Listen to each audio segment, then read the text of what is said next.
Welcome back to the channel, ladies and gentlemen. My name is ToxicSpill, and before the video starts, quick note. Thank you all for 2,000 subscribers. I honestly could not have done this without any of you, and it truly means the world to me because I genuinely don't think I'm that interesting of a human being. But enough self-deprecation, and with that, if you absolutely love the video, if you like this new video style and want to see more, leave that in the comments. And if you love the content of the channel, hell, if you love me, be sure to scroll down below and hit that subscribe button to keep up to date with all of the content coming your way. I hope you all enjoy the video, and I hope you all have a fantastic day. Ladies and gentlemen, I think this video requires a little bit of context if I'm going to be honest, because a lot of the things that I do generally don't make much sense anyways. As you all probably should know by now, is that StarCraft 2, in particular the co-op guides, have become a flagship of videos on my channel. Now with that, I made 18 videos for all individually 18 commanders in the game. So if you haven't checked any of the co-op guides that actually give any context to this video or any other video on the channel, I highly recommend it. It would really help me because a man needs to eat. And also too, you could enjoy it, but a man needs to eat at the end of the day. Now ladies and gentlemen, how we're going to be ranking these all is in the categories listed above. We of course have all 18 co-op commanders below, as well as number 1, better than everyone else. Strong, not too good, but not too bad. Avoid if possible, meh, and don't play. Please, seriously, don't play these commanders. Now, the first one starts off on a pretty difficult note. Abathur. Now, for those who don't know, Abathur is my favorite co-op commander by far. He was one of the first ones I purchased, and definitely the ones that I have the most playtime on. Now, Abathur, by all means, is not weak at all. Very, very strong. Abilities are strong for utility, and overall strategic value as well, whether it be healing, vision, or speed. And his unique mechanic to literally kill enemies and become stronger in every single manner after that. Even getting super units for free. Literally by just killing enemies. That's it. However, his entire power is reliant on you being very aggressive, and the duration of the game dictates how powerful you can be. So for that alone, I would say that putting him in anything less than the strong category is a war crime, and I should definitely be paying for that. Next up we have Alarak, the literal epitome of damage and casualties. However, different to Mengsk, he actually does the casualties himself, not by sending them to their death, but killing his own people as well. Now, Alarak is another very strong commander, and even though he's Protoss, and I normally don't give Protoss the time of day, Alarak is pretty damn strong. He has very, very little anti-air capability, and the units that are able to hit air are rather really expensive, being his Colossi variant, and overall his sacrificial units are pretty damn strong. The Ascendants are great as well, but they require hotkeys, so that's not happening. So I think definitely putting him in the strong category, much similar to Abathur, amazing overall, but having one major crippling weakness. Artanis. This is where the controversial stuff starts. Now, my initial thoughts of Artanis is that he's a phenomenal commander, and a lot of people play him, but there is a major issue. See, for those who don't know, Artanis specializes in rapid redeployment of his troops. He has the ability to place a power field anywhere on the map as long as he has vision, and deploy any troops from any factories in larger numbers. So every single factory, vehicle, air, or infantry are able to deploy 3 units. The problem is the troops that are deployed from those power fields aren't exactly great. Don't get me wrong, Protoss have very strong units and very expensive units. For a person that has a lot of variety, he doesn't have a lot of good variety. So I would say that he is definitely, he is a meh at best, because all of those abilities build him up to be utterly disappointed by the troop variety. That name doesn't suit with me. Hold on a minute.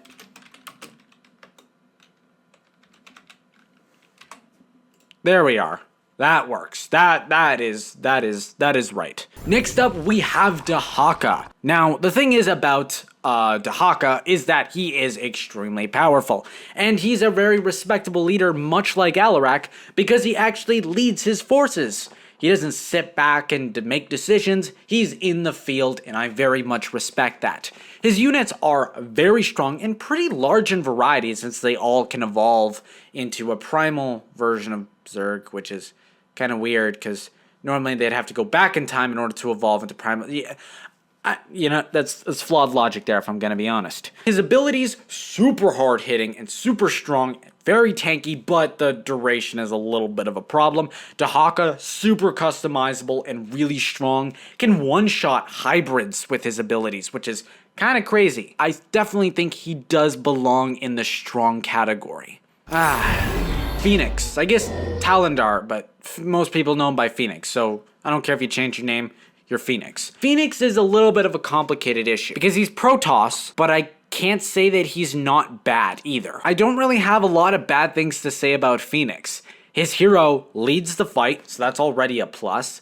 He's super customizable, the Dragoon for damage. The Praetor, if I remember correctly his name, or if I'm even pronouncing it right, is for absolutely tanking. And you have his Arbiter for support, which is very strong, and you can swap between them relatively easily, and they're all super tanky. His troops are pretty damn strong, also has the ability to quite literally ignore the tech tree. He can start producing immortals right in the beginning of the game, which is insane. I would say that we definitely have our first S tier, or better than everyone else. Ha ha ha. Another co-op commander that I'm gonna be a little bit hard on, and that of course is Karax, but don't take that the wrong way. I'm hard on him in a different way. You know what?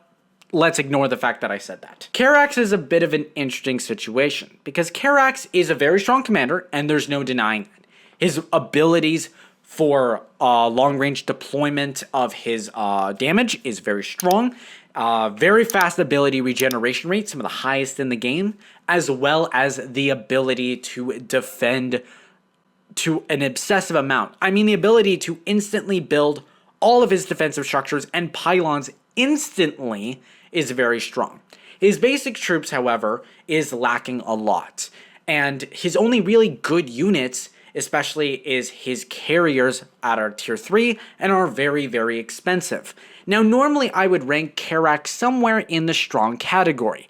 However, his basic troops are not that great, even though they sound like they have great abilities. I would say he definitely belongs in the not good but not bad, even though his defenses can be rapidly built and easily used in a slow advance. Not every game is going to favor that at all. And there's definitely going to be instances where Karax is going to be basically unusable in certain maps. We have Kerrigan.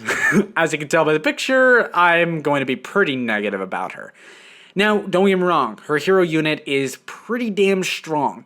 I wouldn't say the strongest in the game, but one of the strongest by far. Her troops are super damn expensive. You rely on her commander a little bit too much, if I'm gonna be honest. So I would say this definitely belongs in our don't play category, because there's not a lot of people who can play Kerrigan and really do a lot of work. And now we have Mengsk. Could give Alarak a run for his money, and I'm not even gonna discuss it, because anyone who has played StarCraft 2 before knows this. Not too much more that needs to be said. Next up, we have Mirahan and Matt Horner. Now, they're an interesting pair, to say the least. Their troops are hit or miss. I mean, their main flagship, quite literally, are Galleons, who are long range, have a little bit absurd with missile tracking, if I'm gonna be honest, and mobile factories. Now, this is of course very strong, but an utter reliance on your factories literally being exposed to the enemy can be quite alarming. The abilities are super hard hitting, but much like Dehaka, having a very large drawback to their duration or their use or expense. There's just something about their abilities that are strong and something that is equally making them pretty deplorable. So I would say that he definitely belongs in the meh-ish, because everything that's super powerful has a huge drawback to it. Next up, we have Nova, the epitome of elite units paying way too much for your troops, but having them do a lot of work as well. Now, my main problem with Nova is not her troops and how expensive they are. That's completely reasonable, and the fact that you can deploy them anywhere on the battlefield is pretty damn amazing. Her hero unit is solid, but it's the cooldown. Because even though you could afford multiple units, there's a cooldown on how long you can get those troops. So if you build an army and lose the army, you're basically out of the game for a pretty long time.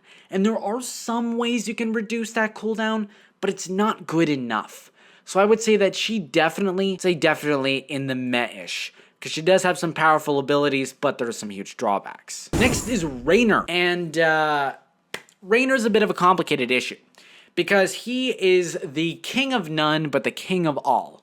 Now what I mean by that is he has amazing strong units that are expensive. He has extremely strong units that are cheap and relatively flimsy. He has units that are good for defense. He has troops that are good for offense. He's overall a very versatile commander, and arguably the most versatile commander in the game by far. With him being a master of none, but simultaneously a master of all, does put him lower on the category since nothing really shines about him. And his prestiges are really that great to mention, if I'm gonna be honest. Next up we have Egon Stettmann, the fuse of all commanders. You have the price of Protoss units, human upgrades, while simultaneously having Zerg units. Now, he definitely is an interesting case because he plays the support role. He has some very strong units. I'm talking about you, Mecha Hydralisks, with your goddamn missile launchers on your back, as if you already didn't have enough ranged power already. You know what? I'll fix this. There we are. Support only. He is a very strong commander, but he has a lot of synergy with other commanders, giving healing to expensive troops to keep them alive, or giving massive speed boosts to swarms of troops. So he has a lot of versatility with his support, but his units, a little bit of a lackluster, if I'm gonna be honest. Next up, we have Stukov, our favorite Russian, that is able to overwhelm with massive numbers of very, very cheap units, arguably more cheaper than everyone else, however, very limited in their duration. If you want something long-lasting, you of course have his Diamondbacks. Now normally, Diamondbacks are laser tanks, laser hover tanks essentially, that are able to shoot and move at the exact same time. Now, they're infested, which means they're literal shit. No, I mean like literally, they're shit. They spray shit on enemies. They are able to do it so effectively that they're able to not only kill units with shit, but they're able to clog enemy flying units, no matter if it's wings, turbines, or engines, with shit to make them ground units to then cover them in shit. So I definitely think with this unique case, there's only one thing you can actually do. Shit, but not shit. Not actually shit. There we are. And there is justice. Next up we have Swan. Now to boost his ego for being short, he definitely has a bit of a stature increase. I don't care if I cut off his head in the image, it doesn't matter. Now Swan, like Karax, is a defensive hero, and I definitely think he belongs in the same category because he has a little bit of more offensive power, but he has slightly less defensive power compared to Karax. Definitely. Tychus, a hero that works very uniquely compared to everyone else. He has heroes, and all of them are individual commanders, all with individual upgrades that are quite expensive at times, especially when you need to get all of the upgrades, which is, whew, it's pricey. Definitely pricey. He has a lot of versatility and very, very customizable. Even though you can't choose whether to not have Tychus in your field, he's almost a mandatory choice anyways, so I can't really get him for that. So I would definitely say that he's not high tier.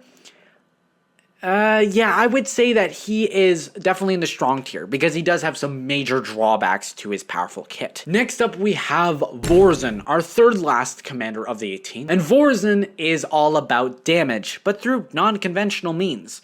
See, all of her units are basically glass cannons. They hit super damn hard, are super expensive, duh, Protoss, but she does have cloaking. Now this of course is completely foiled when there's detection units at play, which is pretty damn terrible. Mass Dark Templars and Max Void Rays is some of the most hilarious things that you can pull off in this game by far, because it's rather you're doing extreme amount of damage at long range and enemies can't hit you because you're cloaked, or you're swarming the enemy, basically teleporting in, hitting everything once, and everything dies. Yeah. That's the thing. And don't even get me started on the ability to stop time. Her units are even more costly compared to other Protoss units. So I would definitely think that she belongs in... Oh, shoot, I moved the where? Here? Yes, here. I would say that she definitely... Hold on. There it is, Vorzen.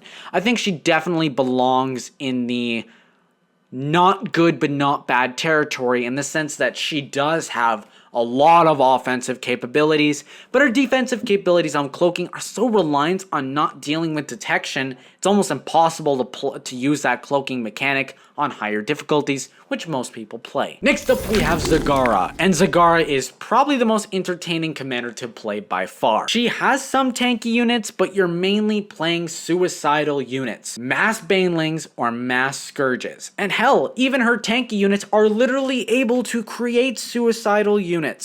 But out of all of these one-use units, real beauty of her is when you're not dealing with air units, which is one of her crippling weaknesses by far, is mass-using Zerglings, specifically Swarmlings, that aren't exactly super hard-hitting, but overwhelm in sheer numbers. Added the Infested Frenzy from her hero unit herself, and she becomes an absolute menace, as a purple cloud floats over the enemy base. It's there. The moment the cloud passes, there's no more Zerglings because they're all dead, but the base is gone as well, and there's literally no evidence left over. So I would say that she definitely has, much like Abathur, she has extremely strong capabilities, but has a lack of anti-air as well. Unless if you're going all anti-air, then she's super powerful against that, but then she's also not that great at structures and ground units, which is also a bit of a big issue as well. You know what? You understand. The last of our commanders, and probably one of the most entertaining as well by far, in his mechanics. See, Zeratul works very differently than every other commander. His most powerful by far is that even though, like Nova, his units are extremely expensive, limited population space, but are super high damaging, extremely tanky, extremely strong. And overall, his ability to get free upgrades for his units as well, because take that, Nova and Tychus. But it does have a heavy reliance on economy, but he also gets bonuses to those economies as well, giving not only automatic gas production, but also free gas production on every single base. Definitely a buy one get two for free deal. And I would say that he definitely belongs in the S tier.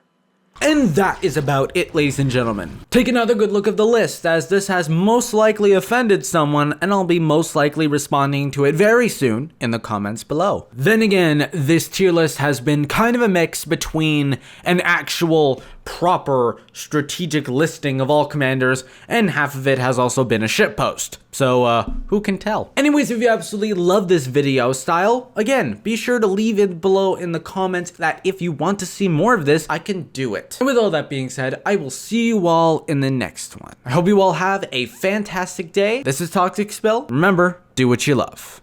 Take care.